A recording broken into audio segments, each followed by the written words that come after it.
Hello, dear students. Today I come up with the poem Dust of Snow written by Robert Frost. Dear students, it is a small and simple poem with a deep meaning. It is a highly symbolic poem and it gives us a very important message. It tells us that we should try to find out happiness even in small incidents. So let's start to read this poem. Dear students, first of all, I would like to tell you about the rhyming scheme of this poem.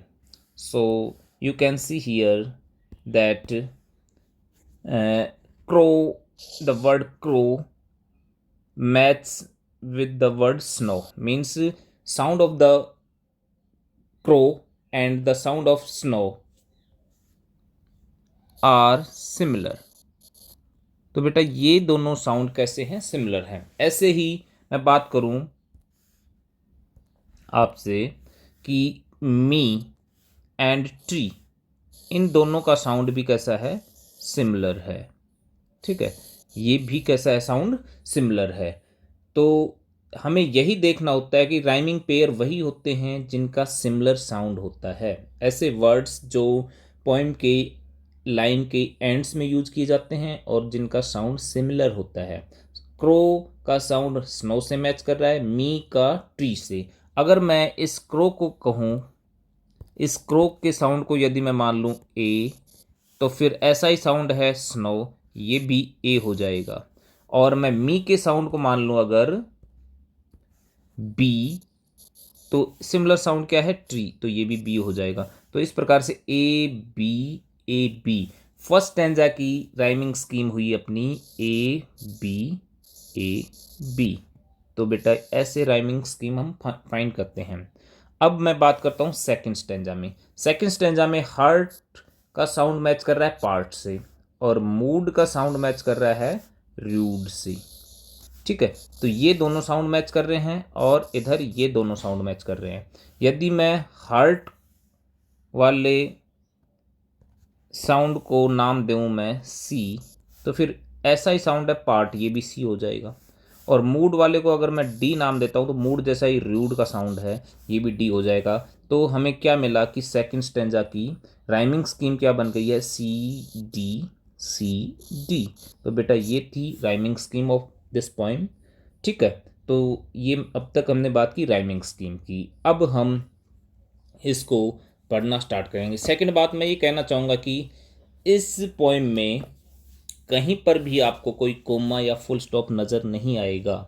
जब poet एक sentence finish होने के बाद अगला sentence without any full stop, without any comma start कर देता है, तो वो कौन सी डिवाइस का यूज कर रहा होता है, उसे बोलते हैं एनजेम्बमेंट। उस डिवाइस को क्या बोलते हैं, एनजेम्बमेंट। ई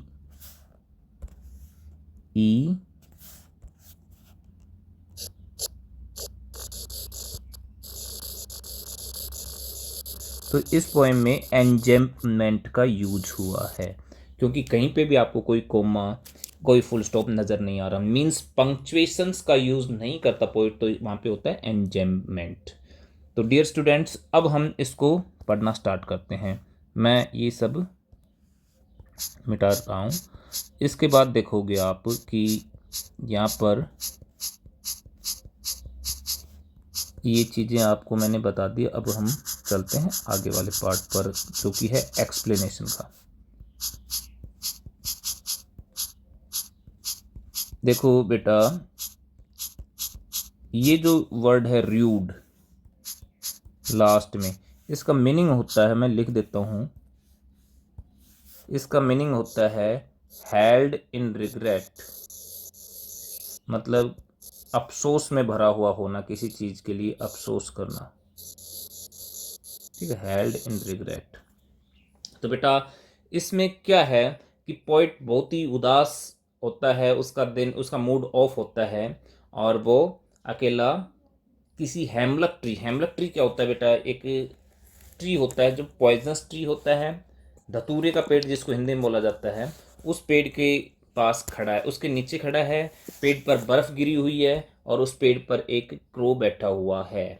ठीक है, तो जैसे ही पोएट मतलब वहां पर है, अचानक क्या होता है कि वो क्रो अपने पंखों को हिलाता है और उसके हिलने से उसके पंखों पर जो बर्फ है या उस हेमलक ट्री की ब्रांचेस पर, उसके लीव्स पर जो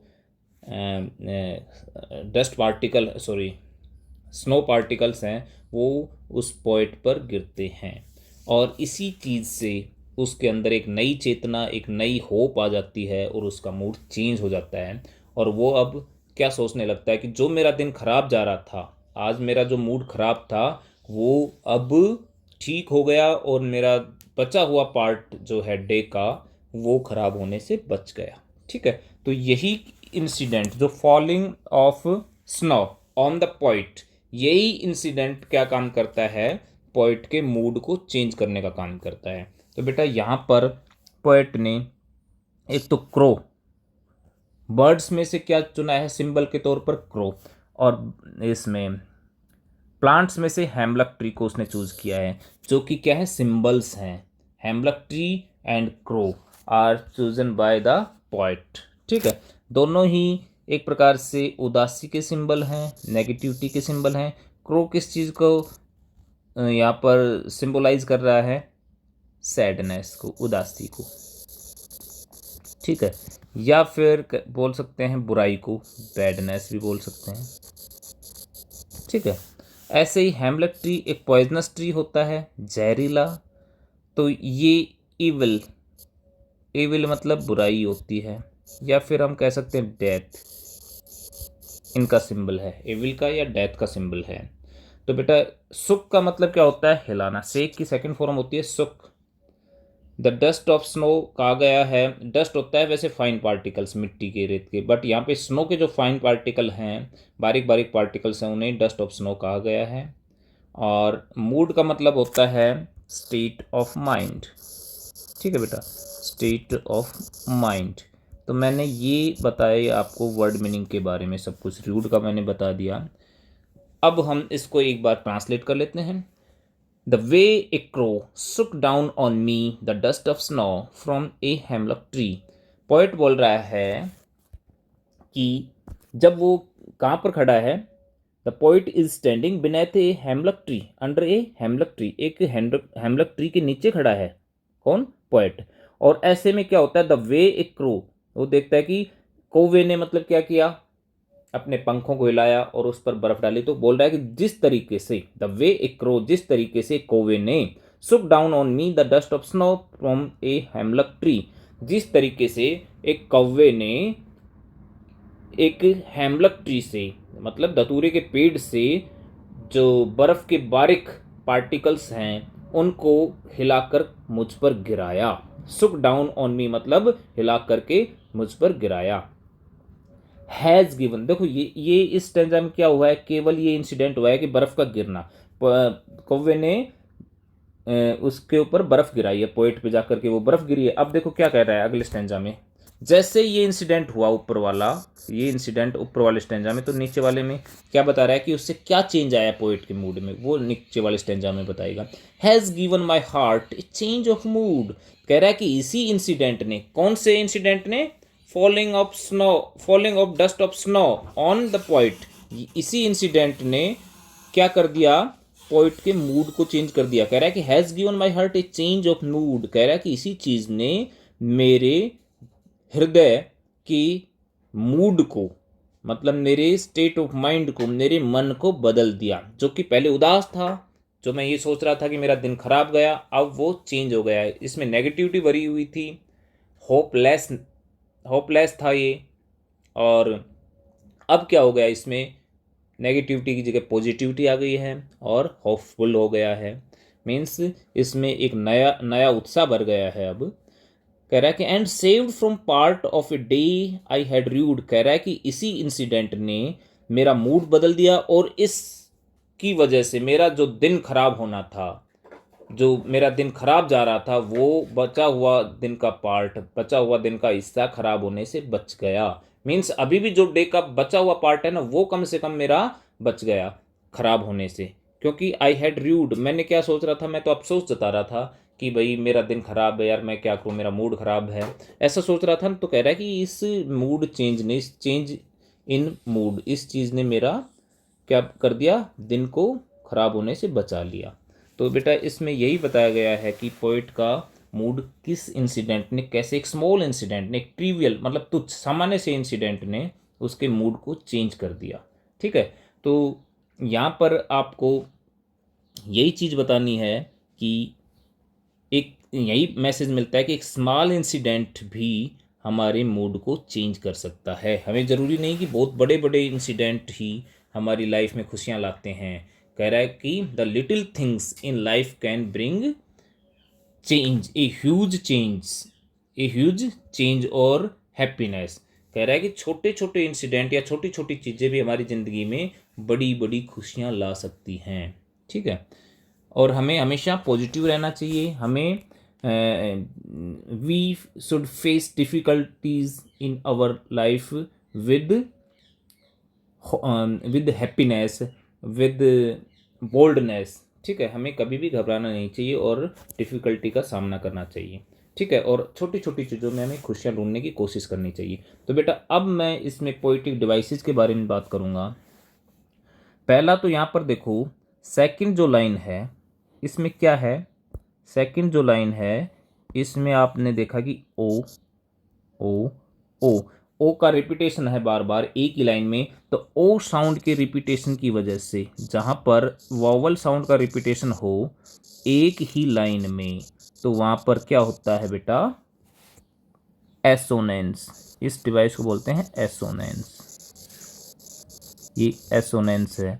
ठीक है, और जहाँ पर कॉन्सोनेंट साउंड का रिपीटेशन हो एक लाइन में बार बार, तो वहाँ पे होता है कॉन्सोनेंस। तो यहाँ पर ओ का रिपीटेशन है इसलिए ये हुआ एसोनेंस। इससे आगे हम देखते हैं, देखो यहाँ पर देखो, has given my heart, has, ये फिर हार्ट का एच रिपीट हो रहा है। तो बेटा ये जब फर्स्ट लेटर, लेटर का किसी वर्ड का फर्स्ट लेटर कॉन्सोनेंट साउंड हो और दो या दो से अधिक लेटर्स में वो रिपीट हो, पहले वाला लेटर, पहले वाले लेटर वर्ड का फर्स्ट लेटर, तो वहाँ पर होता है एलिट्रेशन। आपको सभी को पता ही है ये चीज़। तो यहाँ पर है एलिट्रेशन। आप ये, इसकी डेफिनेशन क्या होती है, repetition of consonant letters in the beginning of consecutive words और क्लोजली रिलेटेड वर्ड्स, मतलब जो बहुत ही रिलेट करने वाले नज़दीकी वर्ड्स हैं उनके बीच में, या कंजिकेटिव लगातार आने वाले वर्ड्स के पहले लेटर यदि रिपीट होते हैं तो वहाँ पे होता है एलिट्रेशन। ऐसे देखो यहाँ पर देखो, एंड सेव्ड सम पार्ट, तो सेव्ड में एस और सम पार्ट में एस रिपीट हो रहा है, तो यहाँ पर भी क्या बना, एलिट्रेशन बन गया है।